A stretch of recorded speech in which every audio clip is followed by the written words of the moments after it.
Okay, so we've got the story of Adam and Eve developing. Actually, the way this is written is the story is developing on 4 levels simultaneously. So it's like, imagine you got a movie or something, you've got 4 camera angles. So you got 4 cameras looking at the same thing from different angles. And if you remember that idea, if you remember the idea of the same story being told from 4 different angles, it'll help you as you read through the passages, as the changes shift. In a movie, you've got a script that says, camera 1 and then this angle, camera 2, but in Genesis, there's no such direction. You have to figure out, now they've backed up and given us the big story. So here are some of the angles. First of all, there's the close-up. And the close-up of the first family, Adam and Eve. The creation, their disobedience, the effect of their disobedience on their family, the loss of their garden home, the loss of the relationship that they had with God, the conflict between the brothers, we talked about like Cain and Abel, we talked about that last week. That's the close-up shot. Okay? Then we have another angle, and that is kind of looking at society, back up a little bit and getting a bigger picture. And what Genesis shows us is the beginning of the deterioration of the world. Now it's slow at first, merely a harder task, if you wish, of drawing a living from the earth, because God said to Adam, the earth gave you, but now you're going to earn your living by the sweat of your brow. So we see that. And also the disintegration of the family because of murder, and then later on we'll see new patterns of social breakdown because of polygamy. So there you have a bit of a backup, a bit of a broader view. Then the third angle is the idea of the seed of promise. So we have the first mention and the tracking of God's promise of salvation. And that's like a thread that runs from Genesis all the way to Revelation, this idea that God has made a promise that He'll save man and so on and so forth. In Genesis we refer to it as the seed of promise. So you've got that angle. Every once in a while the story's being told and all of a sudden they switch over and they focus in on this seed of, it's like, well, how's the seed of promise doing? How's that coming along? Okay, so we have that particular angle. And then the fourth one is the war of the 2 seeds. Okay, so the first mention and the tracking of God's promise of salvation, God's promise to Eve regarding her offspring, a witness that that promise was believed, as we see Abel offering sacrifice, an acceptable sacrifice to God. Of course, that's not the seed of promise. And then we see the war of the seeds that I mentioned between the seed of woman and the seed of Satan.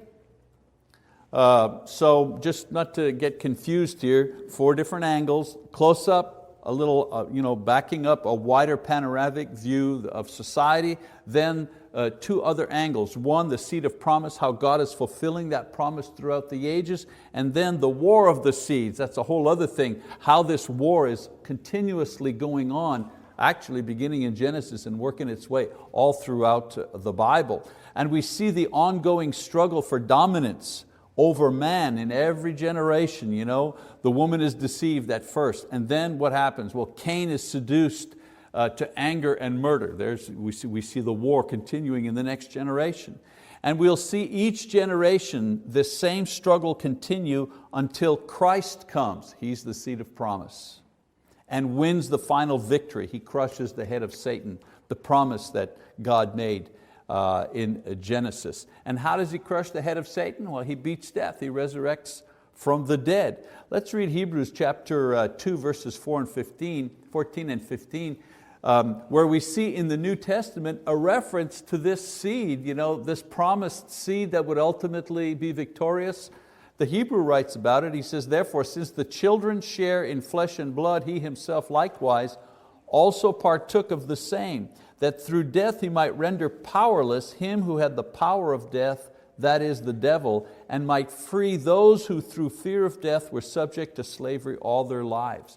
And so the Hebrew writer summarizes in just a few verses the victory. The seed of promise has the victory. And what is the victory? He takes away the power of death from Satan, now that there is the resurrection.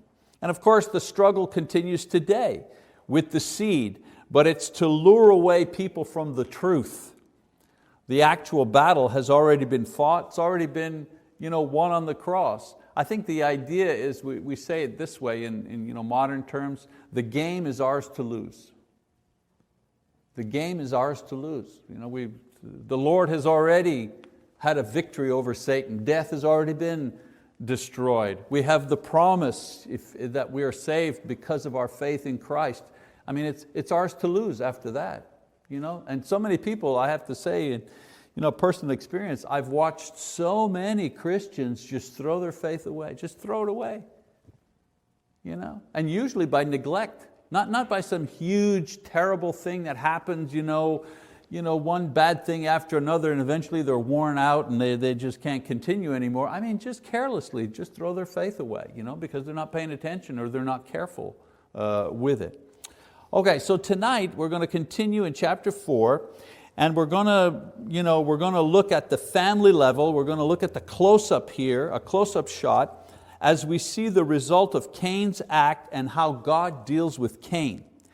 Then we're going to move to a wider shot of society and the development. So we're going to look at two angles tonight, the close-up and then the wider shot of society and how it develops. So let's go to Genesis chapter 4, verse 9. It says, then the Lord, now we know what's happened, right? I mean, Cain has brought Abel out into the field and murdered him. Okay? So now God is speaking to Cain. Then the Lord said to Cain, where is Abel, your brother? And he said, I do not know. Am I my brother's keeper? So that's, how many times have we heard that? People say that thing. So at first, God had met Cain at the sacrifice altar, remember? And told him, your sacrifice is not acceptable, you're not acceptable. And he warned him, sin is that, you better be careful. You're heading for trouble. But now there is no sacrifice, there is no worship, because sin dulls our interest and desire for worship. The Lord finds Cain, He doesn't find him worshiping anywhere, He just finds him. And so now God finds Cain to deal with him. God doesn't really need the information, but like Adam and Eve, He opens up the question in order to elicit from Cain some sort of answer, some sort of repentance. It's like a bad thing has happened. You've done that with your children. You know what they've done, whatever it is. They poured milk on the cat or something like that. You know what's happened and you know who did it. But you want to give them a chance, right? You want to say, so, do you know what happened here? Do you know what happened to the cat? To give them the opportunity and say, well, Ma, I didn't do it on purpose, I had my glass, and whatever, the stories. It's the same thing. God kind of approaches him. Obviously, Cain has not come to God to confess and ask for mercy. That would have been the thing he should have done. I lost my temper, I was jealous, I was in a rage. What I did was foolish and harmful and stupid, and how can this be fixed? Can you help me? No, that's not his attitude. Cain responds to God in two ways. First of all, he lies. He says, I don't know. He just killed him in the field, of course he knows. And to me, I don't know, that's the answer that most teenagers give their parents when their parents asks them, how come there's a dent in my car? I don't know. You know what I'm saying? Who trashed who stripped the gears on the lawnmower? I don't know. So Cain, he's the first. If you wanted to know where does that come from, Cain. He's the first one that said to God, I don't know. And then of course he challenges God. He challenges God's right to question him. He's saying to God, hey, it's not my responsibility, it's your responsibility. I'm not my brother's keeper. What are you asking me for? That's your job. Pretty bold, huh? And so in verse 10, let's read, he said, what have you done? God is saying, what have you done? The voice of your brother's blood is crying to me from the ground. So now God is no longer going to speak to him in tones of mercy. That ship has sailed now with Cain's attitude. Now it's going to be with a tone of judgment that is going to come forth. Abel is not there, but God's law through Abel's blood must be satisfied. There is a law there. The blood itself, in a way, appeals to God for justice, an eye for an eye. And later on in Genesis chapter 9, verse 6, God will articulate the law of capital punishment. Here he demonstrates the idea that He is allowed to judge him, and there will be a judgment for capital punishment. But later on, the law for capital punishment is articulated, and we'll get there when we get to Genesis chapter 9. And so we read in verse 11 and 12, it says, now God is speaking to Cain, now you are cursed from the ground, which has opened its mouth to receive your brother's blood from your hand. When you cultivate the ground, it will no longer yield its strength to you. You will be a vagrant and a wanderer on the earth. So in this case, murder, God does not execute punishment that is due immediately, but He lists the consequences of this sin in Cain's life. And so what will happen? What is the curse? Well, first of all, the land, which was already more difficult than it was in the garden, will no longer respond to him because he shed innocent blood. You've shed innocent blood into the ground. And so the ground where you got your food, it's not going to work for you anymore. A nation always pays, there's an eternal principle here. A nation always pays the price for its sins. Just like individuals pay a price for sin, nations also pay a heavy price for their sins. Japan in the war, and so on. And so Germany, reduced to rubble, much of it, after the war.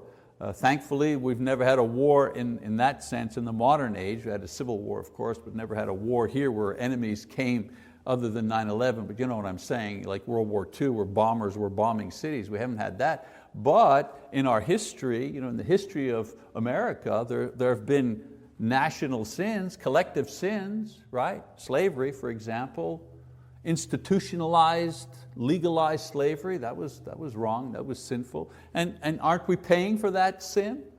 Generations later, the outcome of that particular sin still bothers the nation today.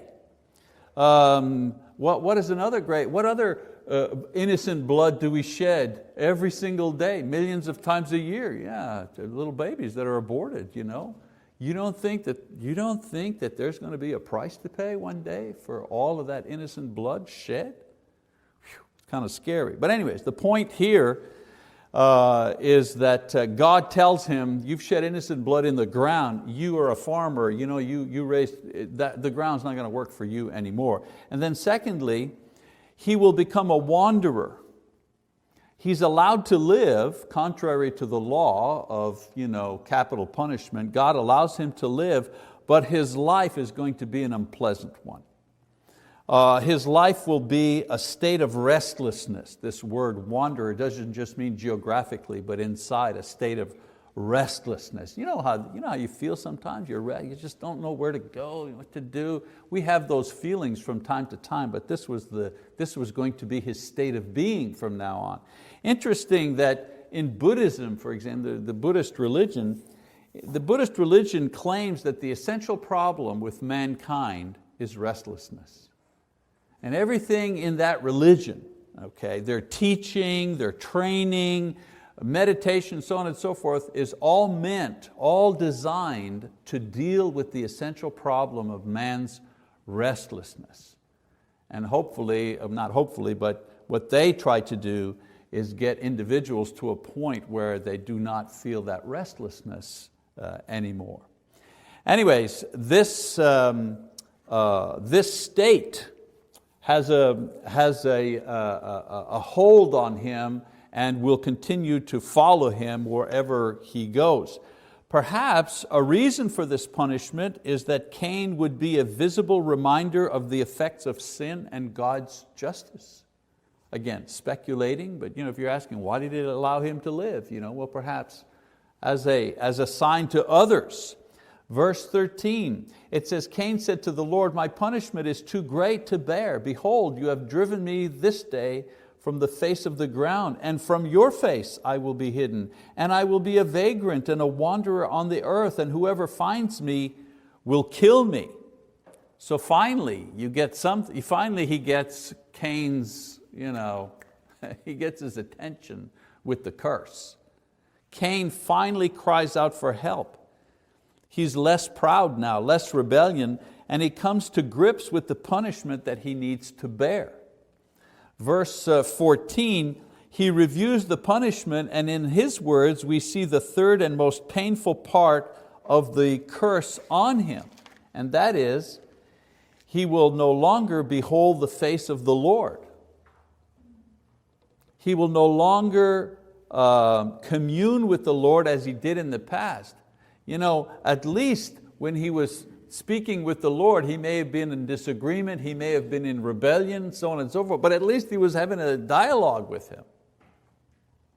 Before he was rebellious and arrogant, but at least, as I mentioned, there was a relationship. Now even that is taken away.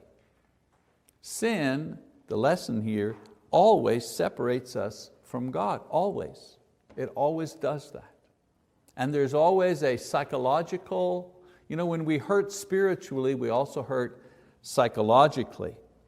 It also seems that the people of his time knew the law of justice for killing, and Cain saw his life as being a constant fugitive from those in society who would justify the taking of his life in order to satisfy innocent blood. You want to have a modern counterpart? Without mentioning names here, because this is going to be on video, but that individual, those two individuals that had that altercation where a young man was shot to death and another one went on trial, and he claimed self-defense. Remember the Martin trial, self-defense? Well, the young man that was shot and killed, he's dead now, he's dead and gone, but the one who went to trial, he was found innocent, wasn't he? The court absolved him of a crime. Okay? However, if you read stories or reports about his life after the trial, he lives in constant fear. He carries a weapon with him and he doesn't give his address out because he's always afraid that somebody will, because of their anger, because they believe he killed that young man who was innocent, will just take justice into their own hands and kill him themselves. And so if you're wondering, how did Cain feel? Well, there's a modern counterpart. He's thinking, wow, I spilled innocent blood. Maybe somebody's going to take my life. After all, we have to remember, Abel was known and he was loved as a righteous man. So it's not like Abel, nobody knew him. People knew him. So we read in verse 15, so the Lord said to him, therefore whoever kills Cain, vengeance will be taken on him sevenfold. And the Lord appointed a sign for Cain so that no one finding him would slay him. And so to guarantee that his life would be spared, if God did not execute him, He would not allow anyone else to execute him. God gave him a sign or a mark. And people say, well, what is it? I don't know. The Bible doesn't say. The Hebrew word is sign. We don't know what it was, but with time, others knew of God's provision for Cain. And so the sign must have been effective. Some people say that the sign was a color or something like that, but we don't know what it is. All we know is that it was obvious to the people of that time that Cain was under the protection of God in some way, and they were not allowed to take vengeance on him. It seems from what we know about Cain's later life that even the sign he had did not give him peace of mind, and he did indeed wander and left the ground for living in the city, or living in cities. All right? Just like that other individual we're talking about who constantly carries a weapon with him and so on and so forth. The trial is over, the event has passed, but he always fears for his life. All right, so now from the close-up perspective, okay, that camera angle featuring the relationship of Cain and God, the story now refocuses on the development and the deterioration of society. So we had a close-up, now the camera backs up and takes a wide view of what's going on in society, largely caused by what has taken place with Cain. Now I want you to remember that this is the world before the flood, in an environment where both nature and man are relatively free from illness and harmful environmental factors that cause decay. Most of archaeology deals with events and artifacts that were present after the flood. So we're examining a life and a society and an environment that is very, very strange to us, okay? And we have only information from the Bible that describes it to us. So just keep that in mind as we go forward here. So Genesis chapter 4, verse 16, it says, "Then Cain went out from the presence of the Lord and settled in the land of Nod, east of Eden." The word Nod means wandering. And so it would suggest that Cain left the proximate area of the garden and began to wander, or he lived in a place called Nod, but he lived as a nomad without fixed roots. Verse 17, Cain had relations with his wife, and she conceived and gave birth to Enoch. And he built a city, and he called the name of the city Enoch, after the name of his son. So now Cain begins his family line. The sign is fulfilling its purpose. He lives long enough to produce children. Now Cain's wife was related to him somehow, obviously, but in that time it was genetically possible. It was socially necessary. How else are you going to multiply? How else are you going to populate the earth? And it was morally acceptable because God said to multiply, so this was the only way. So there was no moral, there was no immorality involved in intermarrying in families. Now, I believe that this was the manner, since Genesis chapter 5 verse 2 says that Adam and Eve were the first and only persons created. So the only option then is for intermarrying with families. That changes later on, and we'll see in the Bible where that idea changes, but for now, before the flood, this is the way it works. Now, we see this interfamily relationship in the early times. In other situations, Abraham marries his half-sister. No one says anything. Lot's daughters conceived through their father. Okay? So again, not the best thing, but nothing is said of it here. So Cain builds or begins to build, because the verb here is indefinite, means he was building this city. Perhaps it's an effort to stabilize his own wandering life. The city is named after his son Enoch, who becomes the firstborn city dweller, and it's left to him to rule the city and to continue Cain's line. Verse 18, it says, "And now to Enoch was born Irad, and Irad became the father of Mehujael, that's a hard one, and Mehujael became the father of Methuselah, and Methuselah became the father of Lamech."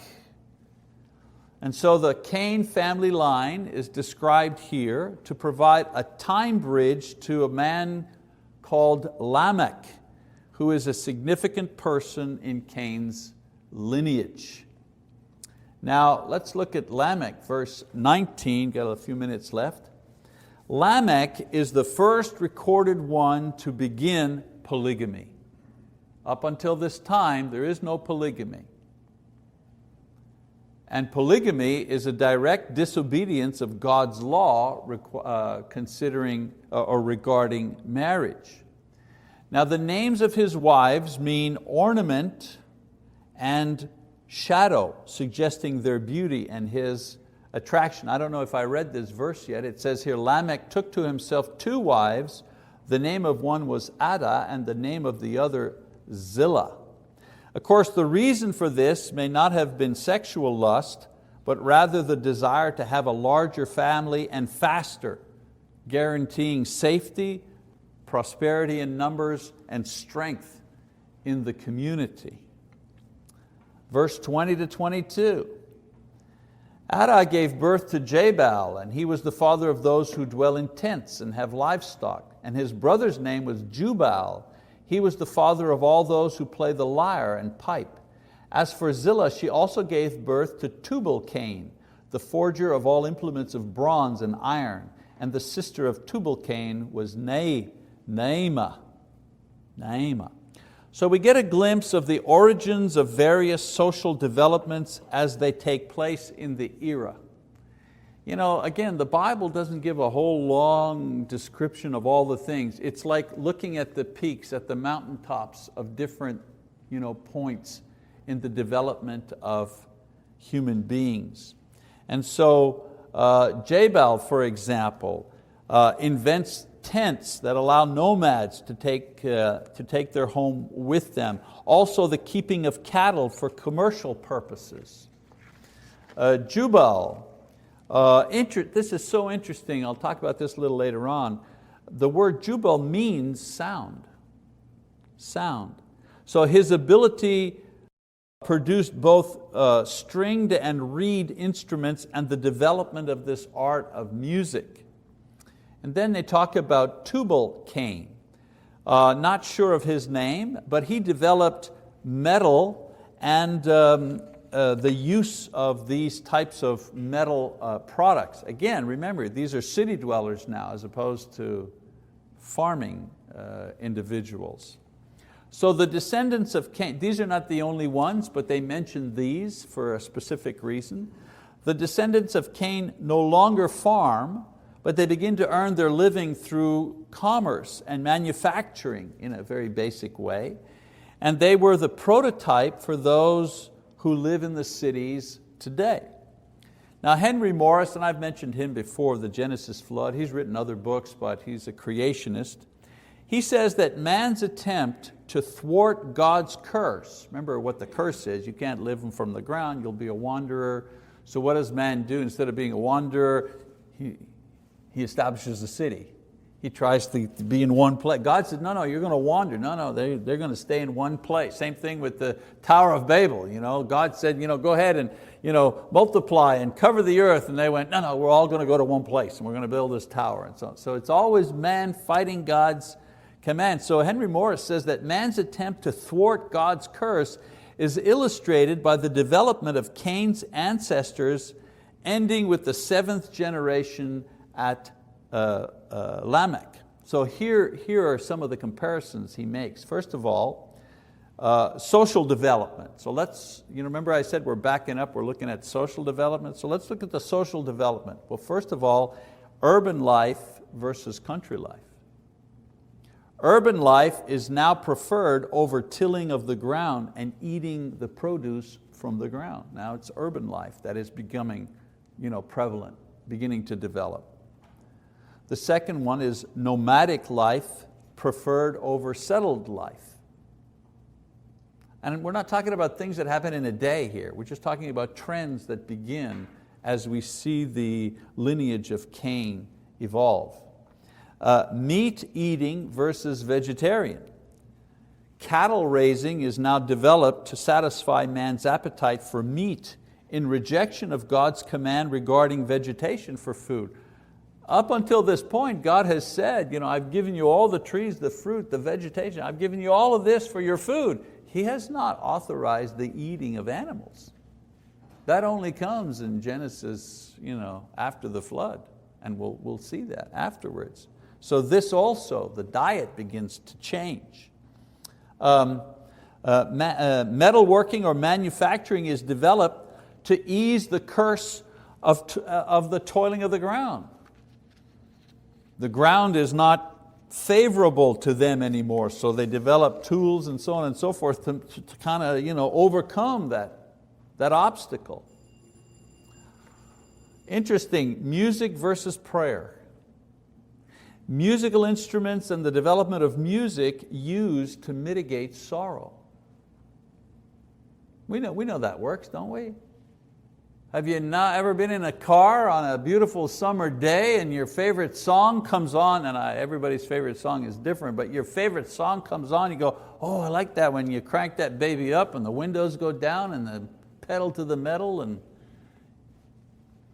or a song you hear and it kind of brings you back to when you were a kid, oh man, those are the days. Or another song, that's our song, married people, we all have our song. When we hear that, it makes us feel either nostalgic or sad or happy or whatever. The idea I'm getting across is that music has a way of affecting our emotions. What did King Saul do when he was sad, when he was disturbed, when he was troubled? What did he do? Well, he went and found a guy to play an instrument. David, right, would come and play and sing for him to try to soothe his soul.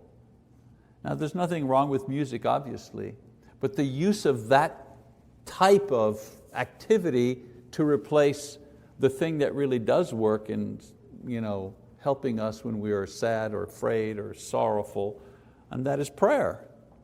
And it's not an either-or thing. Music is good, prayer is better for that particular issue.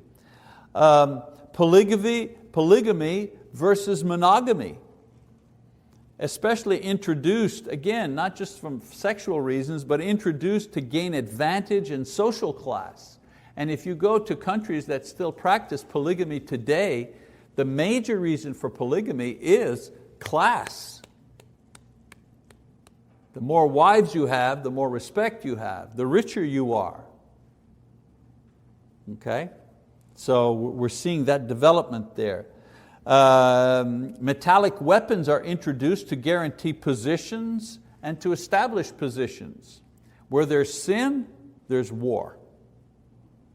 Where there's war, there are weapons. And whoever's got the biggest weapons, they're the big dog. So we just see the evolution of those things.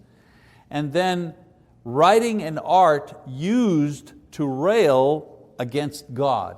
In other words, humanism versus theism. And you wonder, where does that come from? Humanism versus theism, using art to rail against God. Let's read Lamech's poem in chapter 4, verse 23 and 24. It says, Lamech said to his wives Ada and Zillah, listen to my voice, you wives of Lamech, give heed to my speech, for I have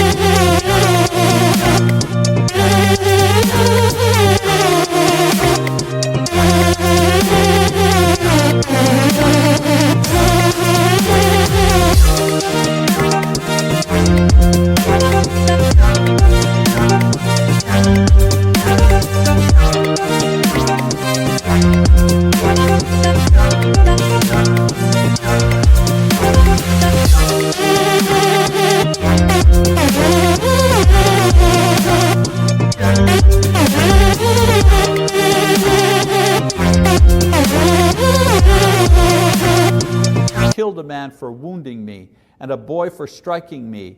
If Cain is avenged sevenfold, then Lamech 77-fold. So what does he do? He boasts of his strength as a warrior and the fact that he has killed someone for attacking him. But have we come far from the original creation of Adam and Eve in the garden? He boasts that he is greater than his ancestor Cain because God would only avenge Cain's killer 7 times. But boy, if anybody attacks me, it's 70 times 7. And that was simply a way of saying the vengeance would be unending, powerful. anyone attacking him would give back 70 times that much. And so we see poetry here used in a blasphemous manner. And have all poets done that? Well, of course not. Have all musicians done that? Well, of course not. Beethoven in every one of his manuscripts would begin by writing, "To God be the glory," because he understood that the gift that he had, the gift of music and the genius that he had to create music was a gift from God. And so he believed that he ought to honor God with the gift that he has. Amen. We can say amen to that. But we also know that there are people today, yes, and he was deaf on top of that, right? We also know that people today also use art and music to do exactly the opposite. We don't even have to go through that. We've heard it on the radio, the language that is used, the idea, the misogyny and the hatred and the violence that is glamorized, and movies that are made, pornography, all of that is, quote, a form of art. Okay? But you wonder, where does that start? Well, we see a kind of a glimpse of it here. 7 generations from Cain, this is where we're at. We're using art to blaspheme God. So in these developments, we see the seed of Cain influenced by Satan and the steady deterioration not only of one man, but of society in general. And that's what Genesis is doing here. It's showing us the slow decline of society. They're looking less and less like the people in the garden, and 7 generations later, as I mentioned, they're actually producing blasphemous poetry. Okay, so that's our lesson for this time. Next time, we're going to go back to a personal close-up view, take a look at the seed of woman, and follow that particular trajectory. All right, that's it for this session. Thank you very much.